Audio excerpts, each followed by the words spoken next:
Ayo, segera download Quran Tadabbur, tafsir dalam genggaman Anda.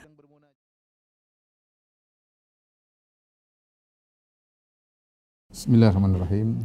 Assalamualaikum warahmatullahi wabarakatuh.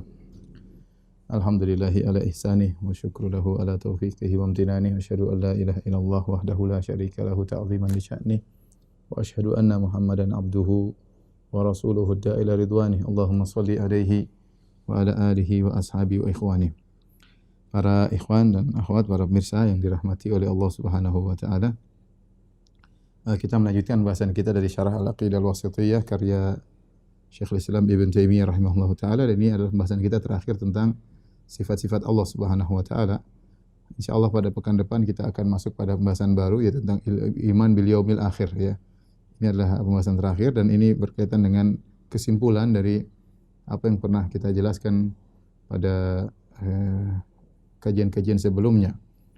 Di penghujung bahasan sifat, Ibn Taimiyah rahimahullah ta'ala berkata, وَقَدْ دَخَلَ فِي مَا ذَكَرْنَاهُ مِنَ الْإِيمَانِ بِاللَّهِ الْإِيمَانُ بِمَا أَخْبَرَ اللَّهُ بِهِ فِي كِتَابِهِ وَتَوَاتَرَ عَنْ رَسُولِهِ صلى الله عليه وسلم وأجمع عليه سلف الأمة من أنه سبحانه فوق سماواته على عرشه على علي على خلقه وهو سبحانه معهم أينما كانوا يعلم ما هم عاملون. Kemudian kata Ibnu Taimiyah rahimahullah taala, dan masuk ke dalam apa yang kita sebutkan tentang iman billah ya. Di antara bentuk kita rukun iman ada 6 ya. Di antara yang pertama adalah iman billah. Dan di antara masuk dalam iman billah, di antara perincian iman kepada Allah adalah beriman dengan apa yang Allah kabarkan dalam Al-Qur'an dan telah mutawatir dari Rasulullah sallallahu alaihi wasallam dan telah disepakati oleh para salaf bahwasanya Allah Subhanahu wa taala berada di atas langit, di atas arsy-Nya dan maha tinggi di atas makhluknya. Dan dia dalam kondisi, Allah Subhanahu wa taala dalam kondisi di atas arsy, di atas seluruh makhluknya ya. Wa huwa subhanahu ma'ahum aina makan, dan dia pun sekaligus bersama dengan makhluknya dimanapun mereka berada. Ya'lamu ma hum amilun, yaitu Allah mengetahui apa yang mereka kerjakan. Ini isyarat sebagaimana pernah kita bahas bahwasanya dalil tentang Allah berada di atas langit ya banyak dari Al-Qur'anul Karim, kemudian dari hadis-hadis yang mutawatir dari Rasulullah sallallahu alaihi wasallam dan juga ijma ya. Allah Subhanahu wa taala di atas arsy dan dia di atas ketinggiannya, Allah bersama dengan makhluknya. Bersama dengan makhluknya itu dari sisi ya'lamu ma hum amilun, yaitu Allah mengetahui apa yang mereka kerjakan, ya. Jadi ini adalah perkara yang sudah jelas ya. Yaitu Allah di atas langit secara zat dan Allah bersama makhluknya dengan ilmunya ya. Sering masyarakat mengatakan Allah bersama kita ya. Maksudnya apa? Ilmunya ya. Terkadang mereka mentakbir dengan ungkapan yang salah, tapi maknanya mungkin benar. Mereka berkata Allah di mana-mana ya. Kalau maksudnya Allah zatnya di mana tentu tidak benar, tapi orang awam mengucapkan demikian, Allah di mana-mana. Maksudnya ilmu Allah di mana-mana, Allah Maha tahu atas semua apa yang mereka kerjakan. Dalilnya apa? Di antaranya kama jama'a baina dzalika fi qoulihi, sebagaimana Allah telah mengumpulkan dua perkara ini, yaitu menggabungkan antara keberadaan Allah di atas dengan pengetahuan Allah meliputi segala makhluk di bawahnya. Firman Allah Subhanahu wa taala, "Huwallazi khalaqas samawati wal arda fi sittati ayyamin tsumma istawa 'alal 'arsy." Di antaranya firman Allah, dialah Allah yang telah menciptakan langit dan bumi dalam waktu 6 hari. Tsumma istawa 'alal 'arsy, kemudian Allah beristiwa di atas arsy, yaitu secara zat Allah di atas arsy. Kemudian Allah sebutkan, ya'lamu ma yaliju fil ardi wa ma yakhruju minha. Namun Allah mengetahui apa yang masuk dalam bumi dan apa yang keluar dari bumi, tumbuhan dan yang lainnya. Wa ma yanzilu minas sama, dan Allah tahu apa yang turun dari langit. Wa ma ya'ruju fiha, dan apa yang naik ke langit, malaikat dan yang lainnya, amal saleh, perkataan saleh. Wa huwa ma'akum aina ma kuntum, dan Allah bersama kalian dimanapun kalian berada. Wallahu bima ta'maluna basir, dan Allah Maha melihat apa yang kalian lakukan. Ya, ini dalil bahwasanya Allah secara zat di atas arsy, tetapi secara ilmu bersama makhluknya. Ya, wa huwa ma'akum aina ma kuntum, Allah bersama kalian di mana kalian berada, yaitu apa? Wallahu bima ta'maluna basir, Allah melihat apa yang kalian lakukan. Ya tadi, Allah mengetahui apa yang naik, apa yang turun, apa yang masuk ke bumi, apa yang keluar dari bumi, apa yang turun dari langit, apa yang naik ke langit, dan Allah bersama kalian, maksudnya adalah dengan ilmunya ya. Ini sudah kita jelaskan, namanya tentang al-ma'iyyah, ya, al-ma'iyyah al-mutlaq, ya, atau al-ma'iyyah al-'ammah. Kemudian Ibnu Taimiyah menjelaskan, "Walaysa makna qaulihi wa huwa ma'akum", bukan makna dari firman Allah wa huwa ma'akum, dan Allah bersama kalian, annahu mukhtalitun bil khalq, yaitu Allah bercampur secara zat dengan makhluk. Ya, ini tidak melazimkan demikian, ya. Sebagaimana pernyataan sebagian orang, maksudnya Allah di mana-mana secara zat. Ini pendapat Jahmiyah yang pernah dibantah oleh Imam Ahmad dalam kitabnya Ar-Rad 'alal Jahmiyah wa Zanadiqah. Ya, Imam Ahmad berdialog dengan mereka di mana mereka mengatakan Allah di mana-mana secara zat, ya. Karena berdalil dengan seperti ayat ini, wa huwa ma'akum.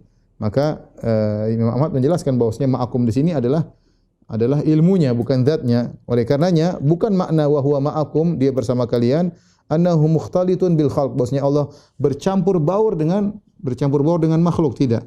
Ya. Fa inna hadza la tujibuhu lughah, karena ini tidak secara bahasa tidak melazimkan demikian. Kebersamaan tidak melazimkan harus bercampur, berdampingan, mengumpul, tidak harus demikian. Ya, sebagaimana pernah kita jelaskan. Nanti akan disinggung oleh Ibnu Taimiyah juga. Wa huwa khilafu ma ajma' alaihi salaful ummah, dan ini menyelisihi apa yang telah disepakati oleh para salaf. Wa khilafu ma fatarallahu alaihi al-khalq, dan ini juga menyelisihi fitrah. Enggak mungkin kita bilang Tuhan berdampingan bersama kita di mana-mana, ya, di samping kita, ya. Tuhan di mana-mana berarti Tuhan di toilet, kemudian dalam perut, di mana, ya enggak mungkin, ya. Dan itu menyelisih fitrah, secara akal sehat tidak bisa kita terima. Ya, jadi ini pendapatnya yang batil, pendapat Jahmiyah, bertentangan dengan bahasa tidak harus mengharuskan demikian, bertentangan dengan ijma' dan bertentangan dengan fitrah. Kemudian beliau berdalil dengan secara sesuatu yang bisa kita lihat, kata Ibnu Taimiyah, balil qamaru ayatun min ayatillah. Lihatlah rembulan, bahkan rembulan salah satu dari tanda-tanda kebesaran Allah. Min asghari makhluqatihi, termasuk dari makhluk yang kecil, makhluk Allah Subhanahu wa taala. Wa huwa mawdu'un fis sama', dan dia berada di langit, itu tinggi. Wa huwa ma'al musafir wa ghairil musafir aina makana. Dan rembulan senantiasa bersama orang yang bersafar dan orang yang tidak bersafar dimanapun dia berada. Ya, jadi maksudnya Ibnu Taimiyah ingin menjelaskan makhluk saja dalam ketinggiannya dan tidak bercampur bisa dikatakan bersama. Rembulan bersama kita. Bukan berarti rembulan nempel sama kita gandeng rembulan, tidak. Rembulan bersama kita dan dia tetap di atas, dan dia cahayanya bersama kita, dan dia berjalan bersama kita, ya. Bersama kita. Kemana musafir jalan, rembulan mengikutinya, ya. Ya, itu menunjukkan bahwasanya kebersamaan tidak harus melazimkan penempelan atau bercampur baur, dan bisa jadi suatu bersama kita dan dia dalam kondisi jauh dan tinggi. Kalau rembulan saja bisa, bagaimana dengan Allahu Subhanahu wa taala? Kemudian Ibnu Taimiyah juga berkata, wa huwa subhanahu fawqa arsyihi raqibun ala khalqihi muhaiminun alaihim muttali'un alaihim, ya. Allah Subhanahu wa taala di atas arsy-Nya dan dia mengawasi, raqibun ala khalqihi, mengawasi makhluknya, muhaiminun alaihim, menghukum, yaitu menjalankan aturan hukumnya kepada mengatur makhluknya, muttali'un alaihim, dan Allah Maha mengetahui apa yang mereka kerjakan, ya. Ini juga, ya, menekankan yang sebelumnya, Allah di atas tetapi Allah mengawasi seluruh apa yang dilakukan, bahkan Allah mengatur seluruh yang di bawahnya. Seluruh makhluk diatur oleh Allah, tidak ada yang keluar dari aturan Allah Subhanahu wa taala, dan Allah melihat apa yang mereka kerjakan, ya. Jadi kebersamaan Allah tidak bertentangan dengan ketinggian Allah, tetapi harus kita kompromikan, maksudnya ketinggian secara zat, kebersamaan secara ilmu, secara ittila, secara melihat, secara mengawasi, ya, secara hukum. Allah bersama makhluknya, menghukum makhluknya. Kemudian kata Ibnu Taimiyah rahimahullahu taala, wa kullu hadzal kalam, ya,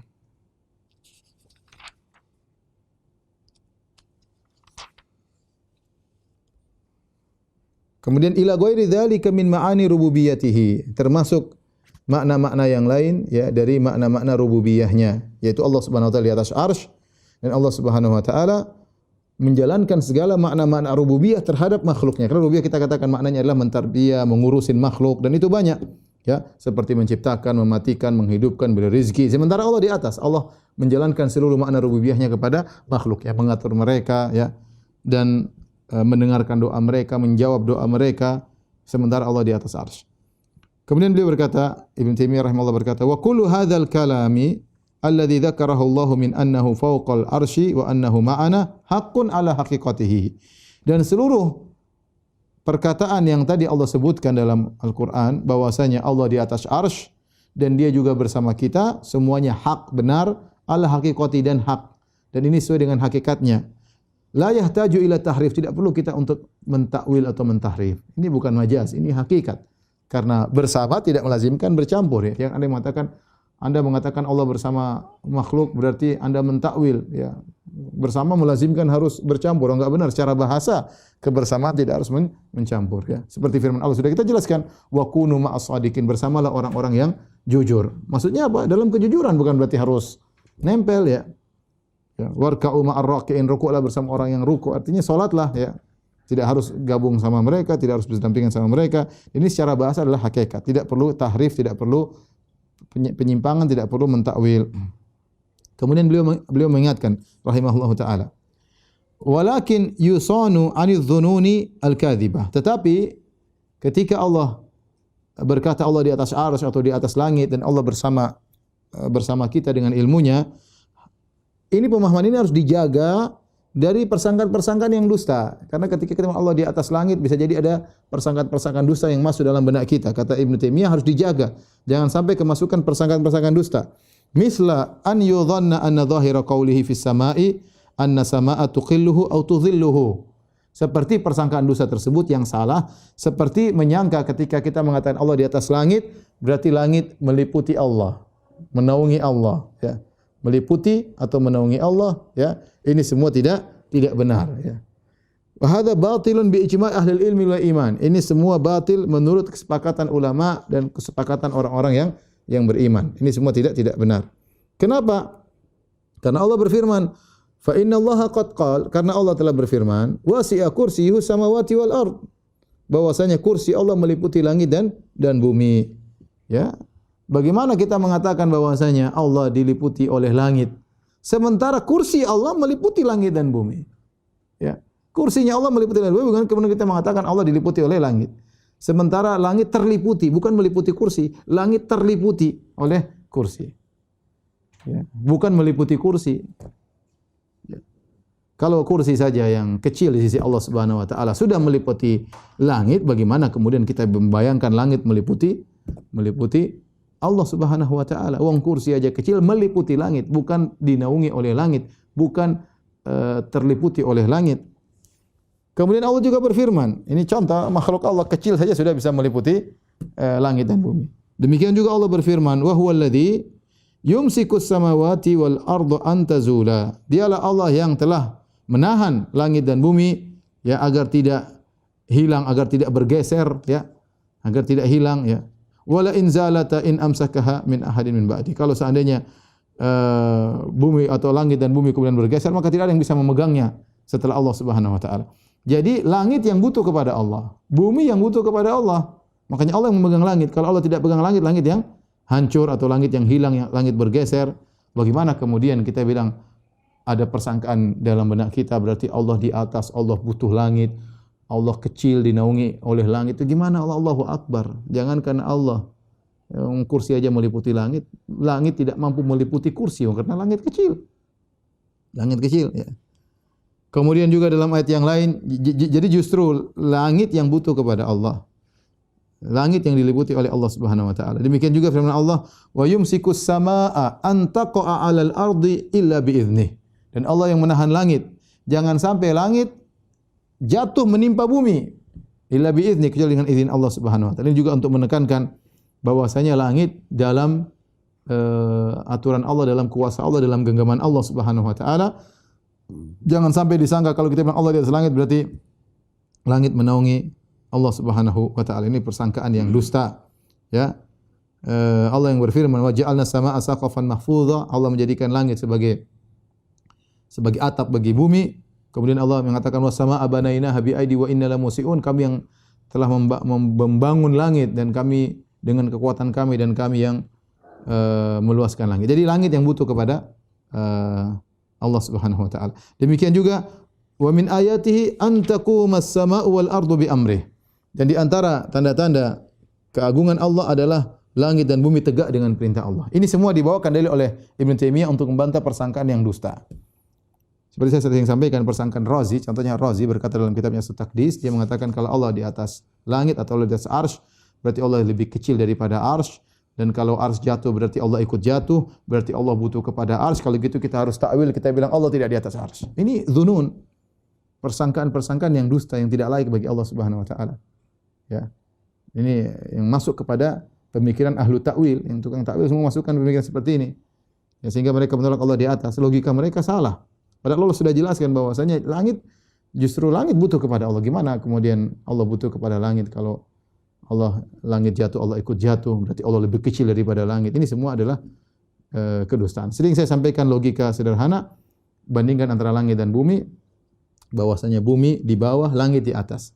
Tetapi langit lebih luas daripada bumi, langit lebih lebar daripada bumi, langit meliputi bumi, dan langit tidak butuh dengan bumi. Bi ghairi amadin tarawunaha, tidak ada tiang penyangga langit-langit tersebut. Ya, ini menunjukkan bahwasanya langit yang di atas ternyata lebih besar, langit yang di atas ternyata tidak membutuhkan bumi yang di bawah, dan langit di atas ternyata meliputi bumi. Ya, sama kita katakan kalau antara makhluk dengan makhluk saja bisa demikian, apalagi antara Khalik Allah Subhanahu wa taala. Allah di atas langit, bukan Allah butuh kepada langit. Justru Allah yang mengatur langit, justru langit yang butuh kepada Allah Subhanahu wa taala. Taib. Kita lanjutkan. Kemudian fi qurbillahi ta'ala wa ijabati. Kemudian berikutnya Ibn Taimiyah berkata, ini pembahasan berikutnya tentang sifat Allah dekat tidak menafikan maha tingginya Allah. Sifat Allah dekat tidak melazimkan maha tingginya Allah. Dekatnya Allah dengan hamba, yaitu Allah dekat di hati para hamba. Allah mendengar permintaan mereka, Allah mengijabahi permintaan mereka, Allah mendengar doa mereka. Ya, tidak berarti melazimkan bertentangan dengan Allah yang maha tinggi, ya, secara zat di atas arsy. Kemudian Ibnu Taimiyah berkata, wa qad dakhala fi dzalik al-imanu bi annahu qaribun min khalqi mujibun. Dan termasuk di antara iman billah, ya. Ini Ibnu Taimiyah menjelaskan iman billah, al-iman billah, beriman kepada Allah, bahasanya luas. Termasuk di antaranya meyakini Allah di atas arsy, itu juga beriman kepada Allah. Termasuk meyakini ilmu Allah meliputi segala makhluk, itu juga beriman kepada Allah. Di antara beriman kepada Allah adalah beriman bi annahu qaribun min khalqihi mujib, yaitu Allah Subhanahu wa taala maha dekat dengan makhluknya, mujib, yaitu menjawab permohonan hambanya.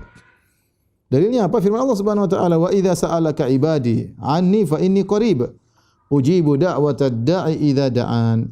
Dalam surat Al-Baqarah 186 kata Allah Subhanahu wa taala, jika hamba-hambaku bertanya kepada engkau wahai Muhammad tentang diriku, fa inni qarib, sungguhnya aku dekat. Ujibu da'watad da'i idza da'an, dan aku mengabulkan doa orang yang berdoa jika dia berdoa kepadaku. Ya, ini dijadikan dalil oleh para ulama bahwasanya kalau minta kepada Allah langsung, Allah sangat dekat, ya, sangat dekat, mudah mengabulkan permintaan hamba-hambanya. Makanya Allah tidak mengatakan faqul inni qarib. Jika wa idza, saya ulangi ayatnya, wa idza sa'alaka ibadi anni, jika hamba-hambaku bertanya kepada engkau tentangku, maka aku ini dekat. Allah tidak mengatakan maka katakanlah wahai Muhammad aku ini dekat, tapi Allah langsung jawab sendiri. Fa inni qarib, Allah menghilangkan kata faqul, katakanlah, tidak ada. Katakanlah ini tidak ada dalam ayat ini. Ya. Ya. Berbeda dengan ayat-ayat yang lain, misalnya yas'alunaka 'anil ahillah qul hiya mawaqitu linnas. Mereka bertanya kepada engkau tentang hilal-hilal. Qul, katakanlah, ya. Ada kata qul, katakanlah, ya. Yas'alunaka 'anil khamri wal maisir qul fihima ithmun kabirun wa manafi'u linnas. Mereka bertanya kepada engkau wahai Muhammad tentang khamr dan perjudian. Qul, katakanlah. Ada gitu selalu, kalau mereka bertanya katakanlah, mereka bertanya katakanlah. Tapi ketika berkaitan dengan doa, Allah tidak mengatakan qul, katakanlah, tapi langsung Allah jawab. Wa idza sa'alaka ibadi anni, jika hamba-hambaku bertanya kepada aku tentang aku, fa inni qarib, maka sungguhnya aku dekat. Ini menunjukkan dekatnya Allah. Apa dekatnya maksudnya? Apakah zatnya dekat? Zahirnya tidak. Kenapa? Karena Allah mengatakan fa inni qaribun ujibu da'watad da'i idza da'an. Sungguhnya aku ini sangat dekat. Kedekatannya maksudnya apa? Ujibu da'watad da'i idza da'an, yaitu aku mengabulkan doa orang yang berdoa kepadaku. Ya, saking dekatnya Allah sehingga doanya mudah dikabulkan ya. Jadi kedekatan ini berkaitan dengan qurbatul ijabah, yaitu mudah untuk menjawab doa para hamba ya. Mudah menjawab doa para hamba. Ini seperti sabda Nabi sallallahu alaihi wasallam, aqrabu ma yakunul abdu min rabbih wa huwa sajid, yaitu kondisi orang paling dekat dengan Rabbnya ketika sedang sujud. Orang sedang sujud berarti sangat dekat kepada Allah Subhanahu wa taala. Hatinya sangat dekat kepada Allah Subhanahu wa taala. Bukan kedekatan jarak, tidak, tapi hati dia sangat dekat dengan Allah. Allah mudah mengabulkan doanya. Makanya kata Nabi sallallahu alaihi wasallam, fa'ajtahidu fid du'a. Ya. Faqimil astajaba lakum, kata Nabi sallallahu alaihi wasallam, paling dekat kedudukan seorang hamba kepada Allah ketika sedang sujud, maka perbanyaklah doa ya, karena mudah dikabulkan. Karena bisa jadi dua orang sama-sama sujud, yang satu dekat dengan Allah, yang satu tidak dekat. Kenapa? Satunya melamun perkara kemana-mana. Ya, sujud dalam kondisi tidur bisa jadi kalau imamnya lama. Yang satunya dalam kondisi mengagungkan Allah, maka di situ Allah dekat. Ya, gitu Allah dekat. Kama jama'a baina dzalik, di mana Nabi sallallahu alaihi wasallam pernah menggabungkan, Allah pernah menggabungkan antara Allah Maha Tinggi dengan kedekatan ya. Allah juga dekat. Di antaranya seperti tadi firman Allah, wa idza sa'alaka ibadi anni fa inni qarib ujibu da'watad da'i idza da'an, ya. Jika hambaku bertanya kepadaku tentangku, katakanlah aku dekat, atau tidak ada katakanlah, jika hambaku bertanya kepada engkau tentangku, sesungguhnya aku ini dekat. Aku mengabulkan doa orang yang berdoa kepadaku. Digabung dengan firman Allah juga, digabungkan dengan sabda Nabi sallallahu alaihi wasallam, innal ladzi tad'unahu aqrabu ila ahadikum min unuqi rahilatihi. Ya. Sungguhnya yang kalian seru, yaitu kalian berdoa, lebih dekat kepada salah seorang dari kalian daripada kedekatan dia dengan leher ontanya. Ya, kita tahu seorang kalau lagi onta, leher onta dengan dia dekat, ya, dekat. Tapi kata Nabi sallallahu alaihi wasallam, Allah lebih dekat daripada itu. Tapi ini bukan kedekatan masafah jarak, tetapi kedekatan di hati, ya. Ya, sebagaimana tadi kita jelaskan. Maksudnya berkaitan dengan kedekatan mudah untuk mengabulkan. Kedekatan untuk mudah mengabulkan, ya. Seperti fa inni qaribun ujibu da'watad da'i. Aku sangat dekat mengabulkan permintaan salah seorang dari kalian. Seperti kata Nabi sallallahu alaihi wasallam bahwasanya surga atau neraka lebih dekat kepada kalian daripada min ahadikum ila syiraqi na'lihi, daripada kedekatan kalian dengan tali sendalnya. Ya, tentunya surga dan neraka jauh, tapi maksudnya apa? Sebab untuk masuk surga, sebab masuk neraka sangat apa? Sangat dekat. Dan ini cara metode Nabi sallallahu alaihi wasallam dalam mendekatkan makna. Terkadang suatu yang maknawi dijelaskan dengan suatu yang konkret supaya untuk mudah memahami, ya. Dan ini tidak mengapa dalam secara bahasa Arab. Baik, kita lanjutkan bahasan berikutnya, masih tentang sifat-sifat Allah berkaitan dengan Al-Qur'an kalamullah. Al-Qur'an kalamullah. Ini Ibnu Taimiyah ingin menjelaskan apa yang kita bahas ini semua penting karena dia termasuk rukun iman yang pertama, imanu billah. Ya, termasuk iman billah berbicara tentang Allah Maha Tinggi. Di antara al-iman billah beriman tentang Al-Qur'an kalamullah, ya. Kemudian beliau berkata, wa minal imani billahi wa kutubihi. Termasuk beriman kepada Allah dan kitab-kitabnya. Ini Al-Quran adalah kalamullah, gabung di antara keduanya. Kaitannya dengan iman billah dan kaitannya dengan kitab-kitab Allah. Wa minal imani billahi wa kutubihi, di antara iman kepada Allah dan kitab-kitabnya, al-imanu bi annal Qur'ana kalamullah. Itu beriman bahwasanya Al-Quran adalah firman Allah. Munazzalun, diturunkan oleh Allah Subhanahu wa taala, dari Allah, ghairu makhluqin, bukan makhluk, minhu bada'a. Dari Allah lah Allah yang berbicara dengan Al-Quran. Wa ilaihi ya'ud, dan akan kembali kepada Allah Subhanahu wa taala. Ini ringkasan Ibnu Taimiyah rahimahullah taala untuk menjelaskan akidah Ahlussunnah dan untuk membantah pemikiran-pemikiran yang menyimpang, dan ini sudah pernah kita bahas pada pertemuan-pertemuan yang lalu, ya, secara detail tentang Al-Quran kalamullah. Tapi kita singgung sedikit di sini. Di sini Ibnu Taimiyah rahimahullah taala berkata, minal imani billahi wa kutubihi, ya, di antara beriman kepada Allah dan Rasulnya, Di antara beriman kepada Allah dan kitab-kitabnya, beriman Al-Qur'an kalamullah. Al-Qur'an kalamullah. Secara hakikat turun dari Allah, bukan makhluk. Allah dari Allah yang berbicara dan akan kembali kepada Allah Subhanahu wa taala. Kemudian beliau berkata lagi, wa inna Allaha takallama bi haqiqatan. Ya.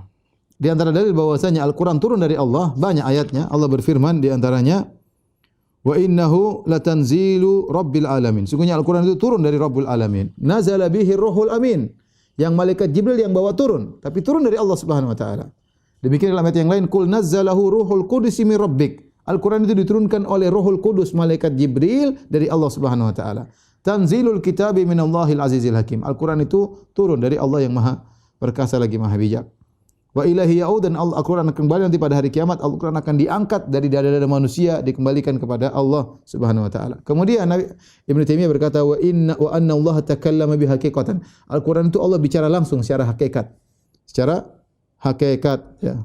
Bukan majaz sebagaimana perkataan ahlul bidah, baik dari kalangan Jahmiyah maupun dari kalangan Mu'tazilah, ya, maupun dari kalangan Kullabiyah, maupun dari kalangan Asy'ariyah dan Maturidiyah, ya. Beliau berkata, wa anna hadzal Qur'an alladzi unzila ala Muhammad huwa kalamullahi haqiqatan. Sungguhnya Al-Qur'an yang diturunkan kepada Muhammad itulah firman Allah secara hakikat. La kalama ghairihi, bukan perkataan yang lain, ya. Bukan perkataan yang lain. Seperti ada yang mengatakan Al-Qur'an adalah ibarat atau hakikat. Makanya Ibnu Taimiyah kemudian mengatakan la yajuzu itlaqul qawli bi annahu hikayatun an kalamillahi au ibarah. Tidak boleh seorang mengatakan Al-Qur'an itu hanyalah hikayat atau ibarat. Apa bedanya hikayat dan ibarat? Hikayat maksudnya menghikayatkan, tapi bukan aslinya, ya, menghikayatkan. Atau ibarat tapi bukan aslinya. Ini sudah kita sampaikan. Ini pendapat Kullabiyah dan juga pendapat Asy'ariyah dan Maturidiyah. Asy'ariyah karena mereka mengatakan Allah berbicara tanpa huruf, Allah berbicara tanpa lafal, Allah berbicara tanpa suara.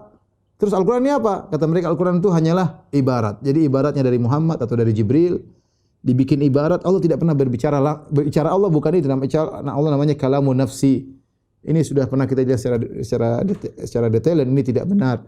Sehingga mereka mengatakan Al-Qur'an itu yang ada depan kita ini bukan firman Allah secara hakikat, tapi dia adalah ibarat, ya. Karena Allah bicara tanpa suara, tanpa huruf, tanpa bahasa. Terus gimana kok bisa jadi Al-Qur'an? Nah, ibaratnya itu terkadang dari Jibril atau dari Muhammad, ya. Dan ini semua adalah kedustaan. Hikayat juga sama. Hikayat menghikayatkan dari Allah, tapi bukan dari Allah Subhanahu wa taala. Hanya ada khilaf di kalangan mereka, ada yang tidak boleh bilang hikayat, tidak boleh, hanya boleh bilang ibarat. Ini sudah pernah kita bahas.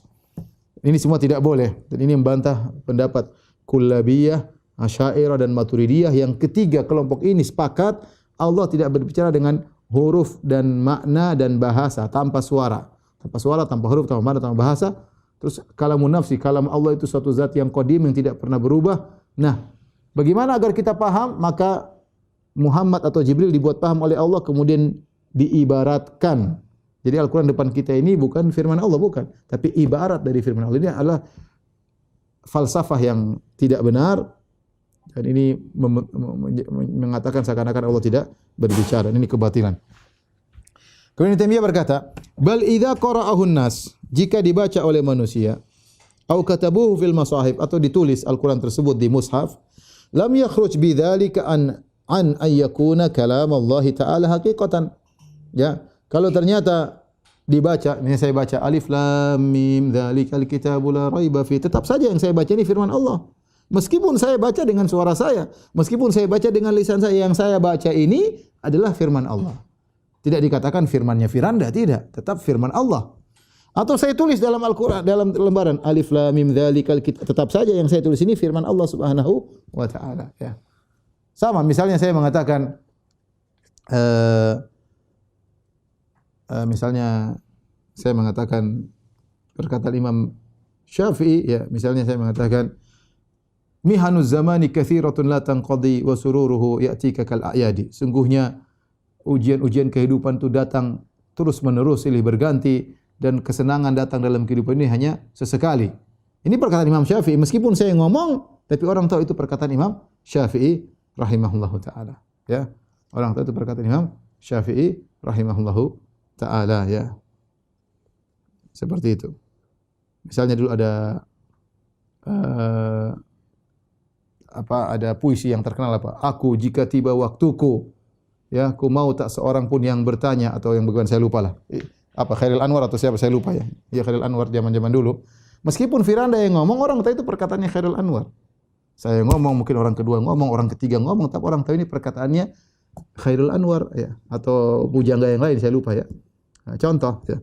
Sama ketika saya baca Al-Fatihah, Alhamdulillahirabbil alamin arrahmanir rahim. Kita tahu ini semua yang bicara Allah. Tapi saya yang nyampein ya.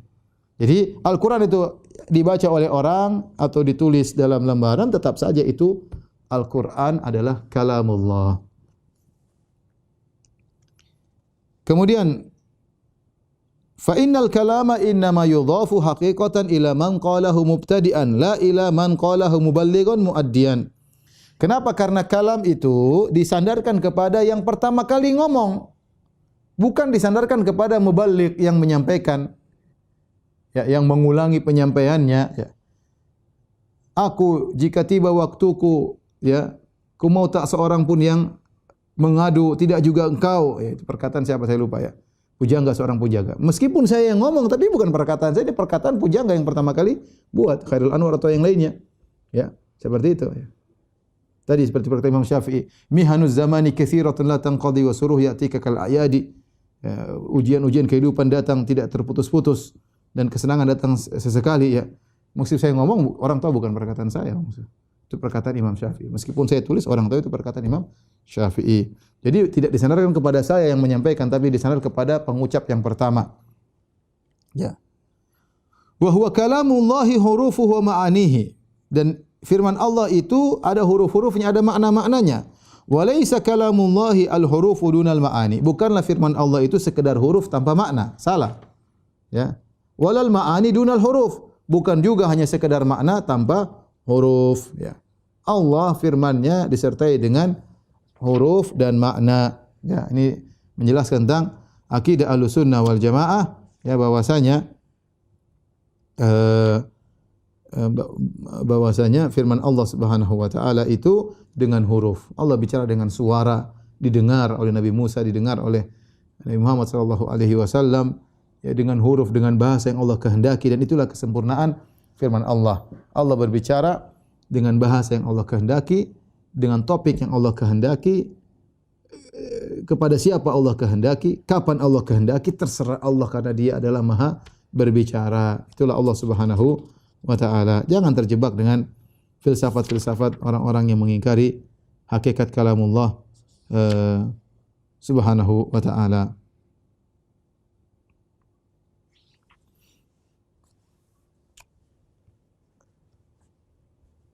Taib. Kita lanjutkan. Berikutnya fil iman bi ru'yatil mu'minin rabbahum yaumal qiyamah wa madhi'a ar-ru'yah. Ini pembahasan tentang masalah iman, tentang melihat kaum mukminin akan melihat Rabb mereka pada hari kiamat, dan di manakah mereka akan melihat Allah Subhanahu wa taala. Ini juga sudah pernah kita singgung, ya. Ini juga sudah pernah kita singgung. Ini hanya sekedar menekankan apa yang telah pernah kita singgung, ya. Saya lupa ada satu pembahasan di mana Al-Imam Ahmad mengingkari orang yang mengatakan lafzi bil Qur'ani makhluk atau ghairu makhluk. Imam Ahmad mengingkari orang yang mengatakan lafalku dengan Al-Qur'an adalah makhluk atau bukan makhluk. Dua-duanya tidak boleh. Ya. Kita mengatakan Al-Qur'an makhluk, selesai. Jangan kita bilang lafzi bil Qur'ani makhluk. Saya melafalkan Al-Qur'an ini makhluk atau bukan makhluk. Dua-duanya tidak boleh diucapkan. Kenapa? Karena lafal seperti itu, lafzi bil Qur'an makhluk, bisa dipahami salah, dan lafzi bil Qur'ani ghairu makhluk juga bisa dipahami salah, ya. Coba ya, saya tulis, ya. Ini yang fitnah yang menimpa Imam Bukhari, tapi kita tidak ingin bahas panjang lebar. Jadi lafzi bil Qur'an makhluk. Kemudian lafzi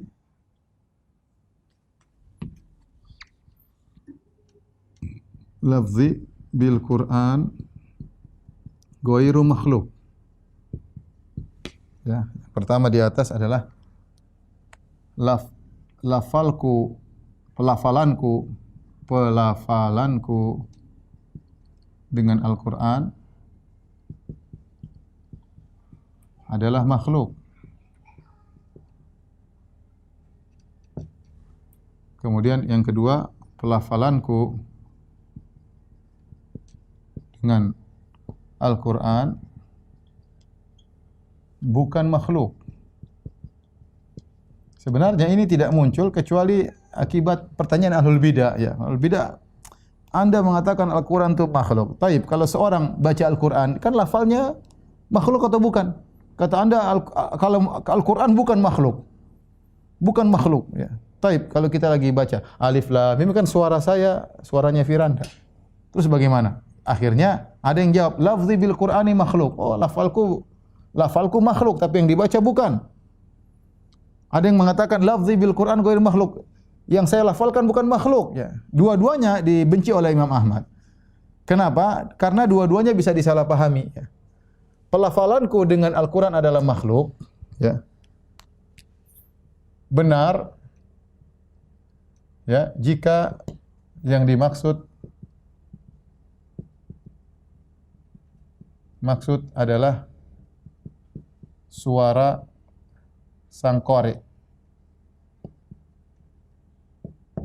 Salah jika yang dimaksud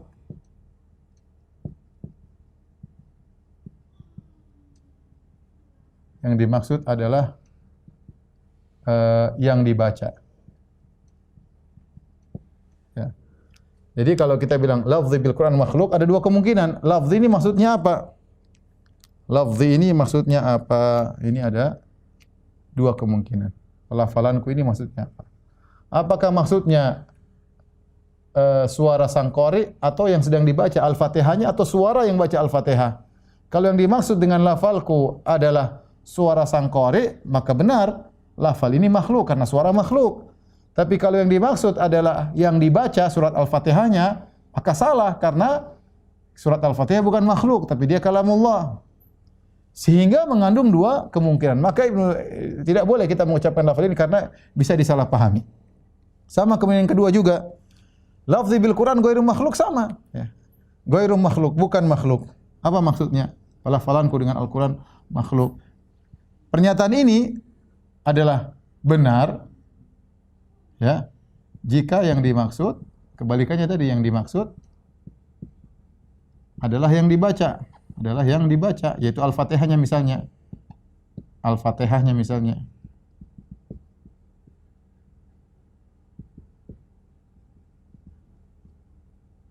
Kemudian salah pernyataan ini jika yang dimaksud bahwasanya bukan makhluk, jika yang dimaksud adalah suara pembacanya, suara sang qari. Karena setiap ini mengandung dua makna yang salah, maka kita hindarkan mengucapkan kata-kata ini. Pernah muncul fitnah seperti ini di zaman Imam Bukhari, di zaman Imam Ahmad. Maka dua-dua pernyataan ini salah. Kenapa salah? Karena apa nama bahasa Indonesianya, Pak? Ambigu atau tidak jelas maksudnya. Karena tidak jelas maksudnya. Kecuali dalam maqam tafsir, kata para ulama, kecuali kalau sedang menjelaskan, kita ngajar seperti saya ngajar, ya saya bisa jelaskan kalau maksudnya begini salah, kalau maksudnya benar. Tapi kalau kita ucapkan di orang awam, maka tidak usah dijauhi. Ya. Inilah fitnah yang melanda Imam Bukhari ketika Imam Bukhari ditanya, dia ngisi pengajian, kemudian hadir ramai sampai orang di atas atap-atap, ramai banget, kemudian ditanya, apakah talaffuz bil Quran makhluk? Apakah lafal dengan Al-Quran makhluk? Maka Imam Bukhari menjawab, ya, af'alul ibad makhluqatun wa alfadhuna min af'alina. Kata Imam Bukhari, perbuatan hamba adalah makhluk dan lafal kita termasuk perbuatan kita. Berarti kesimpulannya lafzi bil Quran makhluk. Akhirnya ribut, akhirnya beliau ditahdir dan macam-macamnya. Sampai akhirnya beliau meninggalkan kota Naisabur. Tapi intinya Imam Bukhari kemudian bantah dengan menulis buku judulnya Af'alul Ibad, Khalqu Af'alil Ibad. Ini sekedar pembahasan sedikit aja sebagai tambahan pengetahuan. Yang jelas bahwasanya Al-Qur'an adalah makhluk, Al-Qur'an adalah ghairu makhluk, ya, Al-Qur'an ghairu makhluk, dan Allah berbicara dengan suara, dengan huruf, dengan bahasa yang Allah kehendaki. Sebagaimana kita katakan dalam masalah ulullah, ya, tidak boleh ada dzunun kadzibah, persangkaan yang buruk, berarti Allah di atas langit, berarti Allah butuh kepada langit. Demikian juga ketika kita berbicara tentang Al-Quran itu makhluk, jangan kemudian kita berfikir berarti melazimkan ada pita suara, ada lidahnya, ada usah, ini enggak boleh. Kita enggak boleh berpikir seperti itu. Ya, tidak ada kelaziman seperti itu. Allah Subhanahu wa taala membuat batu bisa bicara. Allah bisa buat makanan bertasbih. Allah bisa membuat kulit-kulit pada hari kiamat. Wa qalu lijulul lima syahidtum alaina qalu antaqana Allahu alladzi antaqa kulla syai'. Kulit-kulit berbicara, dia mengatakan Allah membuat aku berbicara sebagaimana yang bisa berbicara, tanpa ada lisan, tanpa ada yang lain, ya. Ya, kemudian berarti dan macam-macam. Ini dzunun kadzibah. Ini persangkaan seperti ini, dusta ini, persangkaan ini dibangun di atas menyamakan Allah dengan makhluk. Kita bilang Allah berbicara dengan suara, dengan huruf, dengan topik yang Allah kehendaki, terserah Allah bagaimana caranya, dan kita tidak tahu kaifiyah, kita enggak tahu. Baik, pembahasan yang terakhir pada kesempatan kali ini tentang melihat Allah, sebagaimana pernah kita bahas. Kemudian Al-Imam Ibnu Taimiyah rahimahullah berkata, fasal wa qad dakhala aidan fi ma dzakarnahu min al-imani bihi wa bi kutubihi wa bi malaikatihi wa bi rusulihi al-imanu bi annal mu'minina yarawnahu yaumal qiyamah. Beliau berkata, dan juga masuk pada perkara-perkara yang sudah kita bahas, dari iman kepada Allah, iman kepada kitab-kitabnya, iman kepada malaikat-malaikatnya, iman kepada rasul-rasulnya, adalah beriman bahwasanya kaum mukminin akan melihat Allah pada hari kiamat. Jadi Ibnu Taimiyah menjelaskan, ya, bahwasanya iman kepada melihat Allah pada hari kiamat, ya, Ibnu Taimiyah ingin menjelaskan, beriman bahwa kaum mukminin melihat Allah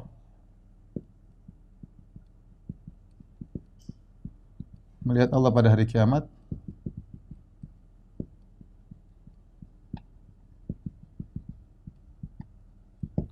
berkaitan dengan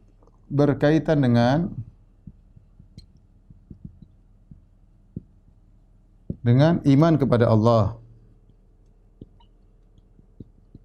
berkaitan juga iman kepada kitabnya, yaitu Al-Quran, beriman kepada malaikat-malaikat, beriman kepada para rasul, ke rasulnya, ya, beriman kepada hari akhirat. Ya. Jadi kaitannya, kenapa? Karena melihat Allah berkaitan dengan Allah Subhanahu wa ta'ala, ya.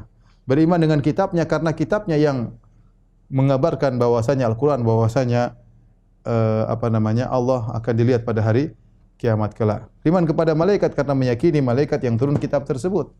Beriman kepada para rasul karena rasul juga dalam hadisnya mutawatir menjelaskan akan hal ini, bahwasanya Allah akan dilihat pada hari kiamat. Beriman dengan hari akhirat karena ini berkaitan dengan hari kiamat. Ini contoh, saya ulangi, satu poin tapi dia kaitannya dengan banyak iman. Kalau tadi sebelumnya berkaitan dengan 2 iman, rukun iman, ini berkaitan dengan 5 rukun iman. Saya ulangi, beriman kaum mukmin akan melihat Allah pada hari kiamat, berkaitan dengan iman kepada Allah karena ini topiknya adalah melihat Allah. Di antara beriman kepada Allah itu Allah bisa dilihat pada hari kiamat kelak.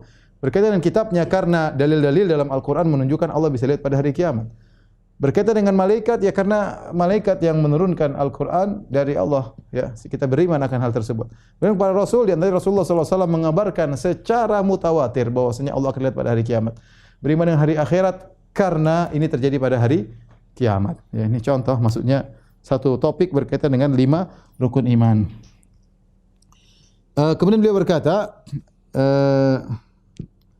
al-iman bi annal mu'minin yarawnahu yaumal qiyamati ayanan bi absarihim, yaitu beriman bahwasanya kaum mukmin akan melihat Allah pada hari kiamat ayanan bi absarihim, dengan mata mereka, langsung dengan mata mereka. Dan ini bantahan terhadap ahlul bidah seperti Asy'ariyah yang mengatakan Allah dilihat. Mereka sudah seperti jelaskan, mereka dua pendapat. Ada yang mengatakan melihat dengan hati, bukan dengan mata. Yang kedua melihat dengan mata tapi tanpa arah, dan ini juga aneh. Lihat mata ya pasti ada arah mata ya. Kata mereka Allah dilihat dengan hati, kalau itu sama dengan Mu'tazilah. Ini tidak benar karena dalam hadis ayanan. Innakum satarawna rabbakum ayanan, kalian melihat Rabb kalian dengan mata kalian. Kemudian Nabi menyamakan dengan melihat rembulan, berarti melihat dengan mata. Nah, namanya melihat dengan mata. Ya, secara hukum asal melihat dengan mata.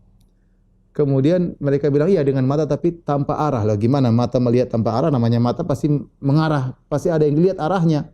Mau ke depan, mau ke begini, tapi tetap aja ada arahnya, arah mata di depan mata. Ada muqabalah berhadapan. Yang kita lihat pasti di hadapan kita. Mereka bilang enggak, Allah tidak boleh di sisi tertentu, Allah tidak. Sehingga mereka mengatakan tidak tahu caranya bagaimana. Yang penting Allah dilihat tapi tanpa arah. Ini suatu hal yang mukabarah, mughalatah, terlalu dipaksa-paksakan. Kama yarawna syamsa sahwan laisa dunaha sahab. Sebagaimana mereka melihat matahari dengan jelas tanpa ada awan yang menghalangi. Yaitu melihat Allah dengan mudah. Kemudian wa kama yarawna al-qamar lailatal badr. Dalam riwayat sebagaimana mereka melihat rembulan. La yudamuna fi ru'yatihi. Tanpa ada desak-desakan tatkala melihat Allah. Jadi yang disamakanlah cara melihat. Bukan Allah disamakan dengan rembulan. Karena dalam riwayat ada seperti matahari, dalam riwayat seperti rembulan. Kita tahu rembulan bukan matahari. Ya, berarti yang disamakan adalah cara melihat, yaitu cara melihatnya ke atas, ya, dengan mata melihat ke atas, sehingga tidak perlu dempet-dempetan, tidak perlu sesak-sesakan, karena semuanya melihat ke atas mudah, ya, dengan mata. Di mana mereka melihat? Maka Ibnu Taimiyah berkata, yarawnahu subhanahu wa hum fi arasatil qiyamah. Yaitu mereka melihat Allah Subhanahu wa taala fi arasatil qiyamah, itu di padang mahsyar. Ya. Arasat maksudnya tempat yang sangat luas. Yang sebagaimana kita sebutkan itu padang mahsyar, di situ tidak ada laisa fiha ma'lamun li ahad, tidak ada suatu pun tanda-tanda kepemilikan seorang pun, tidak ada rumah, tidak ada pohon, ya, tidak ada lembah, tidak ada gunung, ya, tidak ada pelang, ya, tidak ada jalan, nama-nama jalan, semua terbuka luas, disebut arasat yaumul qiyamah. Ya. Maka kaum mukminin pada tempat tersebut melihat Allah Subhanahu wa taala sebelum mereka masuk surga, mereka melihat Allah Subhanahu wa taala, ya. Tsumma yarawnahu, kemudian kata Ibnu Taimiyah rahimahullah taala, tsumma yarawnahu ba'da dukhulil jannah. Ya. Tapi mereka melihat Allah pada kesempatan tersebut bukan melihat dengan kelezatan, ya. Bukan melihat sebagaimana mereka melihat di surga, ya. Entah bagaimana caranya, wallahu a'lam bishawab, ya. Tapi kemudian mereka melihat Allah kemudian kedua kalinya ba'da dukhulil jannati kama yasha'ullahu taala. Setelah mereka masuk dalam surga, maka mereka melihat Allah lagi pada kesempatan berikutnya, dan inilah puncak dari kenikmatan, ya. Yang di mana Nabi di antara doanya, as'aluka ladzatan nadhari ila wajhikal karim, ya, wasyauqa ila liqa'ik fi ghairi dharra'a mudhirratin wala fitnatin mudhillah. Saya ulangi, Nabi berdoa, wa as'aluka ladzatan nadhari ila wajhik, ya Allah, aku mohon kelezatan memandang wajahmu, wasyauqa ila liqa'ik, dan kerinduan untuk bertemu dengan engkau, fi ghairi dharra'a mudhirrah, bukan dalam kondisi mudarat. Sebagian orang mungkin dalam kondisi mudarat, sakit, ya Allah rindu bertemu dengan engkau karena sakit. Bukan, bahkan kerinduan tersebut muncul tatkala seorang sedang tidak dalam kondisi mudarat. Wala fitnatin mudhillah, bukan dalam tatkala terkena fitnah, pingin segera lepas dari fitnah ini, pingin segera mati, rindu bertemu dengan Allah, bukan.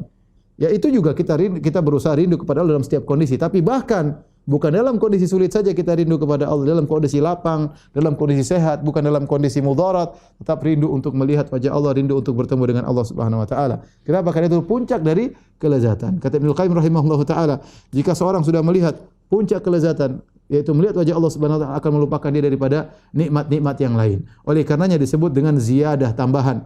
Kata Allah Subhanahu wa taala, lil ladzina ahsanul husna wa ziyadah. Bagi orang-orang berbuat kebajikan di dunia, maka mereka akan mendapatkan al-husna, yaitu surga. Wa ziyadah, yaitu tambahan, itu melihat wajah Allah Subhanahu wa taala.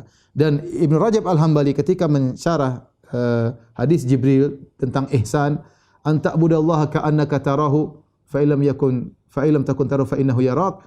Ihsan itu engkau beribadah seakan-akan engkau melihat Allah, yaitu seorang di dunia melatih diri dalam kondisi apapun seakan-akan dia melihat Allah, atau dia yakin Allah melihatnya. Balasannya adalah dia akan melihat Allah pada hari kiamat kelak. Ya, di dunia dia melatih seakan-akan dia melihat Allah, melihat keagungan Allah, balasannya nanti di akhirat dia akan melihat Allah dengan secara sungguh-sungguh. Wallahu ta'ala bisawab. Baik, demikian saja kajian kita.